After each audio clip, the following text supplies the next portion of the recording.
Sorry to make you wait, folks, but it's going to be worth it because it's time to check out Halo 4. Joining me on set, we've got Josh and Ray from 343 Industries, and we're joined by Tom T-Squared Taylor on the end here.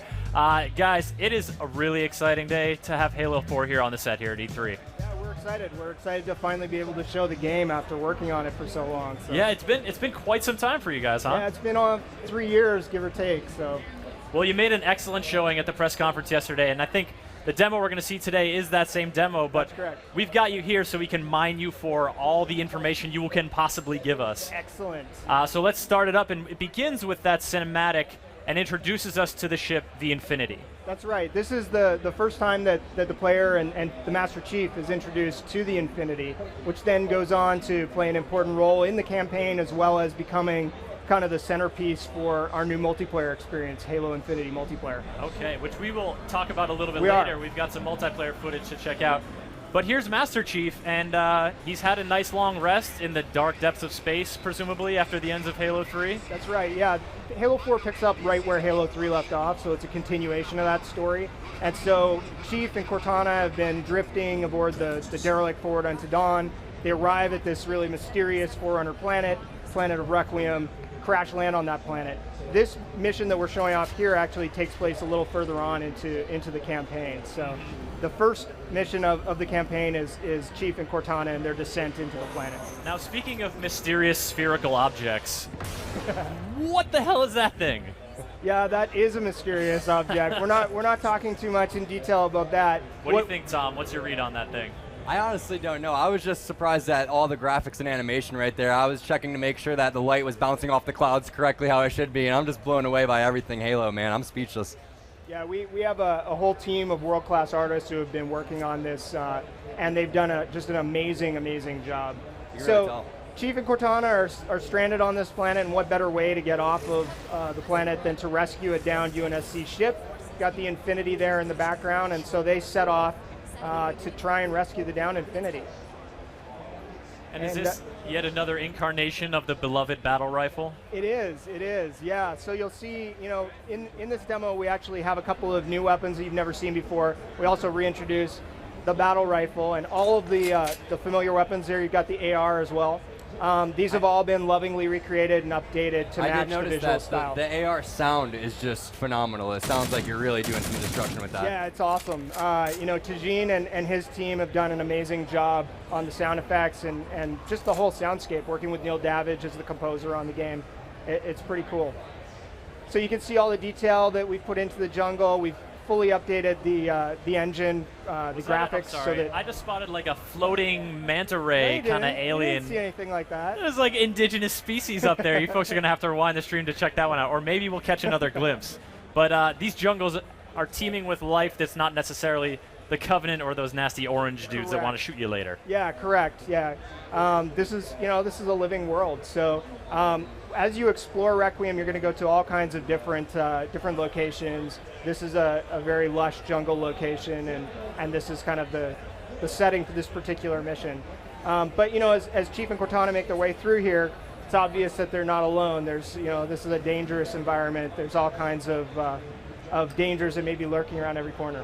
I noticed there's a lot of nav points so far from what I've seen in all the footage. Is that something that you guys try to do, is implement more nav points so the game could go more fluently? Yeah, I mean, one of the things we definitely pay a lot of attention to is making sure that players understand, where it is that they need to go or what's expected of them, depending on the situation. Like if part of a particular mission is allowing the player to explore more freeform, then that's what we do. But, you see here the Covenant makes their return. There's a lot of kind of story that's gone into the intervening years between Halo 3 and Halo 4. But of course, as you see here, this isn't the only enemy that's out in the jungle looking for Master Chief. Now, we got folks asking about the return of the DMR, obviously a very beloved weapon, yes. But this battle rifle fires in 3-round bursts. This does fire in 3-round bursts. We also have the DMR in the game as well, so you've got your choice of either the BR or the DMR, depending on what you prefer. Now, would that be... So this is kind of different, because typically if you're going to pick a starting weapon, it would either be a Covenant weapon or it would be a human weapon. Is there typically more human weapons than Covenant weapons in Halo 4? So you have your pick of both human and Covenant weapons, and there's an expanded sandbox for both. One of the things that we've done on the multiplayer side is really given players the ability to kind of customize their loadouts and optimize for their own personal play style. And so as you see, Ray's going to make his way up here. You get your first look at one of the new enemies in the game. This is an enemy class we call the Prometheans, and this particular guy is called the Crawler. And the Crawlers are really, they're not too intimidating when you're dealing with them one-on-one. They're pretty easy to take out, but when you're dealing with them in packs, they get a little bit more dangerous.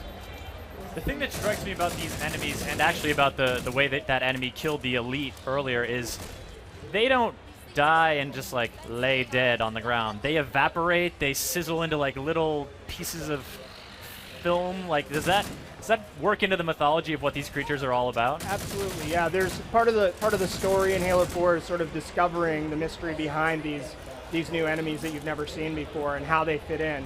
And speaking of which, here you've got kind of the commander of the battlefield. This is the Promethean Knight, and what you're going to see in just a moment, he's pretty badass. He can actually spawn a support unit called the Watcher, and so Watchers can sort of protect the Knight. You see him there shielding him with hard light. Oh, so the Watcher is deploying and he the just shield. caught that grenade. Yeah, exactly. And the he just Watcher threw it back at you. Can you and actually get he stuck did, by yeah, that grenade?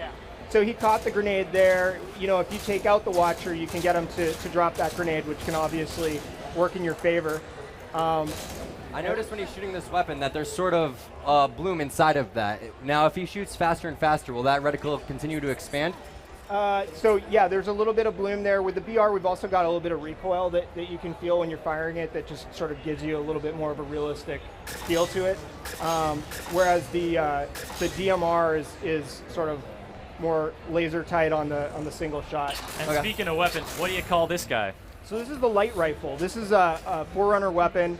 It fires in either a triple shot burst or a powerful single shot when you're scoped in. And it's kind of unique in that regard that it has these two different firing modes depending on whether you're firing, kind of freeform or zoom. Yeah, that's not something Halo has traditionally done, is the multiple fire modes. That's right. Yeah, that's totally new.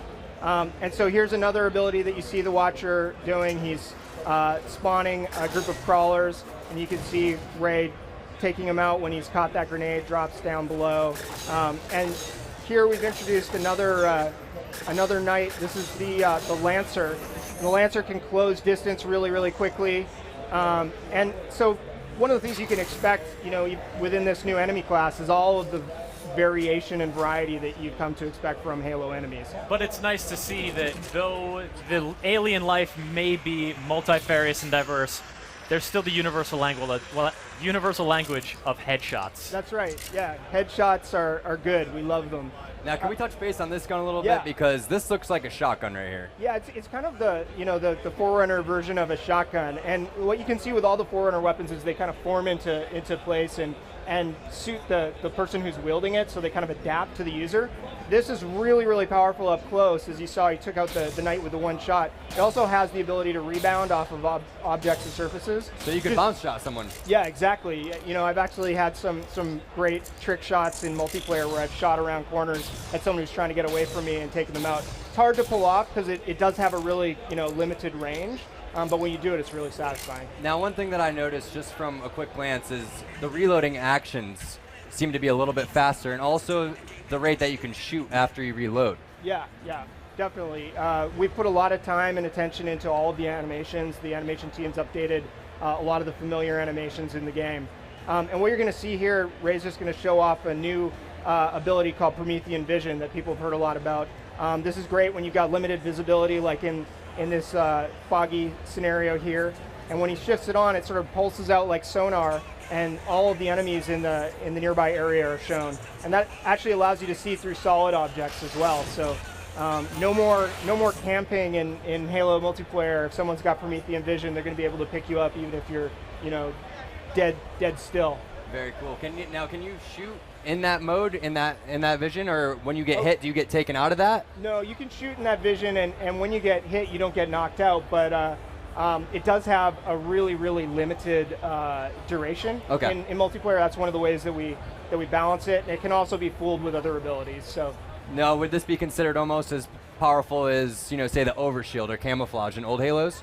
So it's balanced against all of the other armor abilities that are Okay. available to you in the multiplayer experience. So, each one of them kind of has its strength and its weakness. And I think one of the things we've talked about in the past is, yes, this allows you to see through solid objects, and that's awesome and cool. But, if you're a great Halo player, you don't need that. You can kind of read the radar, you understand what's going on.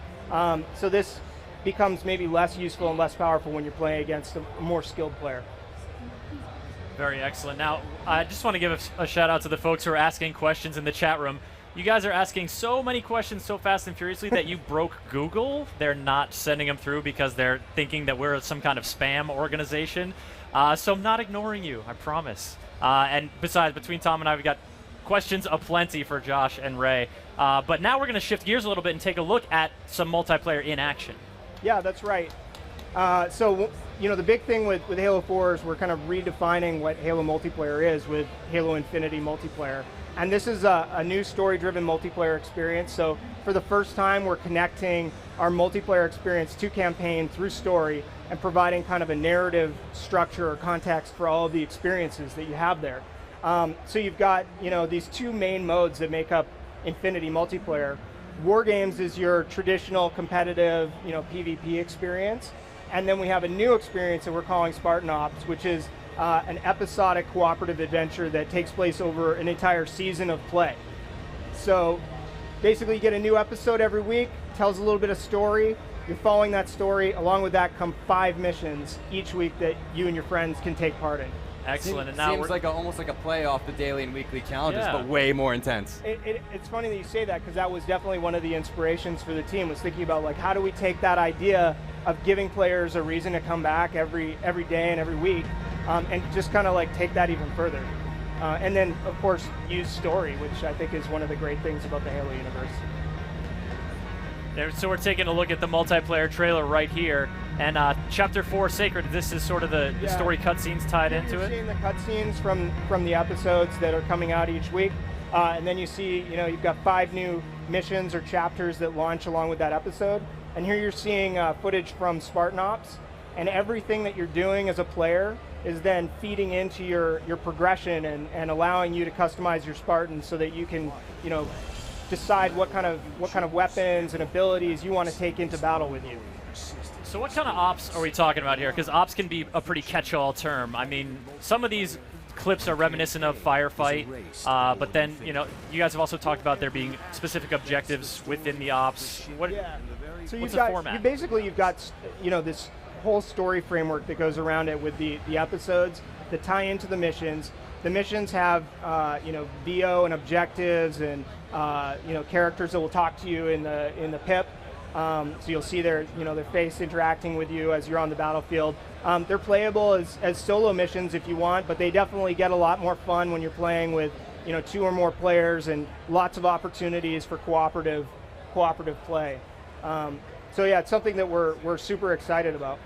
Very cool. Tom, how does this all sound to you? Sounds awesome. You're huge on the Halo tournament scene. Yep. Obviously, it's one of the top Halo players in the country. Halo 4 looking good? Yeah, it looks great so far. I like that idea. My main question is the maps, because I don't mean to go back to Halo Reach, but there was only, I think, 6 launch maps, and then the Forge system, which was new and improved, of course, but it was lacking in color. Everything was very gray and dull. So what are you guys doing about that? So we have 10 maps for competitive and War Games that we're launching with. None of those include, Forge spaces. That will be a separate experience that we're not talking about in detail right now. And then, we've also talked about the limited edition getting you participation in the 3 map packs that we have planned coming out post-launch. So that'll be another 9 maps of content that we bring online once we've launched the game.